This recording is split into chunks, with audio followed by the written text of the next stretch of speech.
Hebrews 13:16 says, make sure you don't take things for granted or go slack in working for the common good.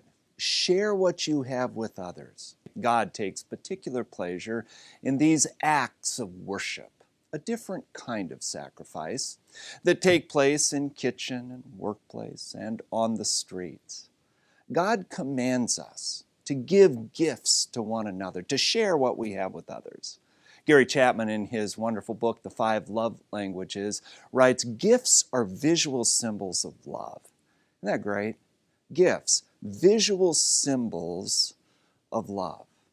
Now, these gifts are a different kind of sacrifice, he says. These gifts happen in the kitchen or on the way to work or at the bus stop. In other words, don't think of gifts just as something you give on Christmas and on birthdays, but rather open your eyes today and you will see all kinds of opportunities to express love by giving gifts, by sharing what you have with others. I had an opportunity like this just the other day. My flight was coming home to Dayton, but it was delayed. The agent at the gate announced maintenance is on their way. It's just going to take a few minutes. Don't go anywhere. Just as I knew would happen, 2 hours later, finally, they said that they would allow military and global service first class and anyone needing extra assistance to finally get on board. Now, to be fair, this said airline did upgrade me. So I settled into this very comfortable seat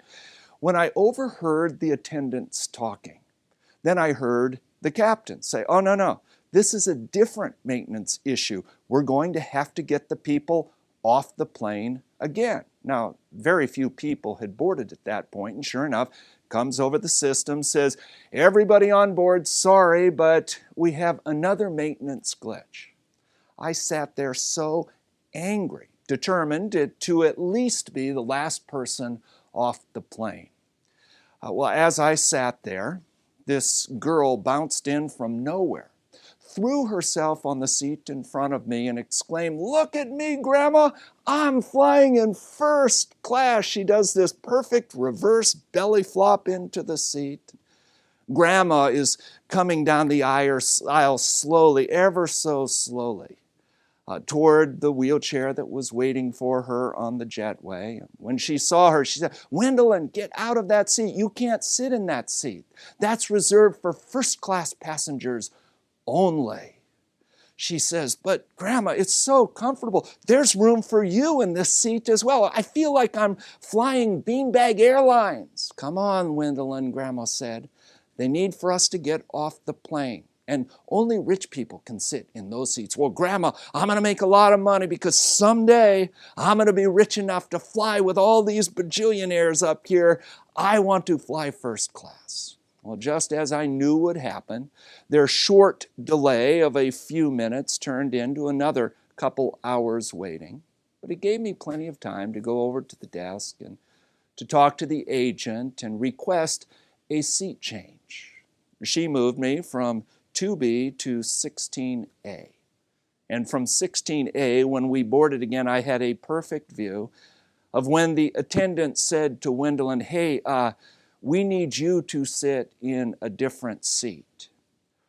At first she looked shocked, and then she squealed with delight, yelling back to her grandma sitting near me, Grandma, look at me, she said. And then I was quite amused. The whole flight, Gwendolyn discovered that you can have unlimited Cokes in first class, and man, did she work those attendants. Kept filling her Coke. And then when we finally landed, I waited. Gwendolyn was determined to be the last person off the plane. She called her mom, speaking loud enough for everybody in the airplane to hear her. Mom, Mom, she exclaimed, you're never going to guess where I am. No, I'm not still at the airport. I'm in first class. That's right, first class with a bunch of really rich people, but they're really nice. Well, of course I ate the meal.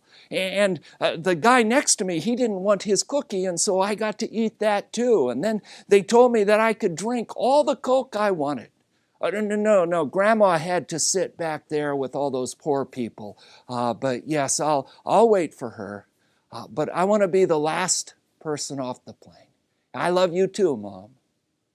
Now, I've traveled a fair bit in my life, but I got to tell you, of all the flights, my favorite flight by far was that one, when I had an opportunity to just give a gift to a little girl.